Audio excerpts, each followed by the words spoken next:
Rad bi ob tem tudi komentiral eno stvar, ki se mi zdi, milo rečeno, neprimerna. Namreč, gospod Vajgl je sedaj na tem, da se bo moral zagovarjati pred odborom za kulturo zaradi posega oziroma klica, kontakta, ki ga je imel v eni od oddaj Slovenskega nacionalnega radia.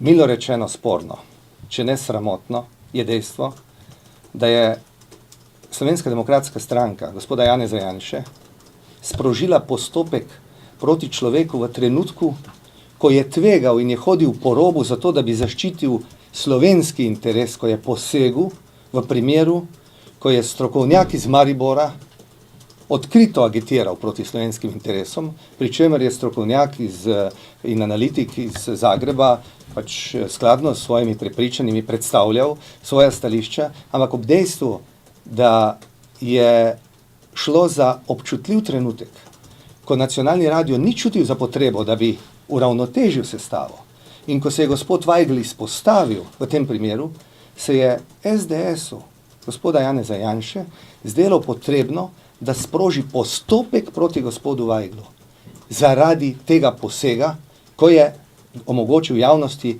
da je seznanjena tudi z drugo platjo resnice, za kar bi resnici na ljubo morala poskrbeti nacionalna televizija, na kateri ima še vedno daleč največji vpliv gospod Janša s svojo ekipo, z ljudmi, ki so bili postavljeni v času njegove vlade. Obžalujemo, da se je to zgodilo.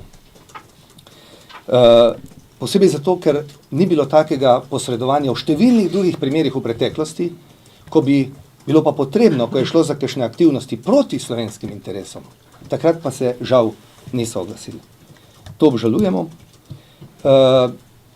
In naj za zaključek povem, da bomo v naslednjih dneh skladno z ugotovitvami oziroma odzivi tudi Slovenije na to, kar je bilo danes izvedeno, oziroma to stališče, ki je tudi Hrvaška posredovala, predstavili tudi svoja stališča, smo pa optimisti.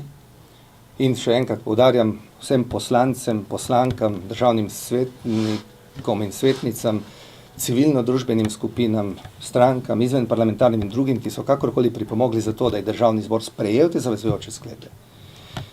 In še posebej gospodu Pahorju in gospodu Vajglu, ki sta se izpostavila za to, da bodo ti sklepi se tudi izvajali, izražamo kot Zavod 25. junij priznanje in verjamemo, da bodo besedo tudi držali. Samo vprašanje, boš prečrtal referendum plakat? Ne, flomaster smo.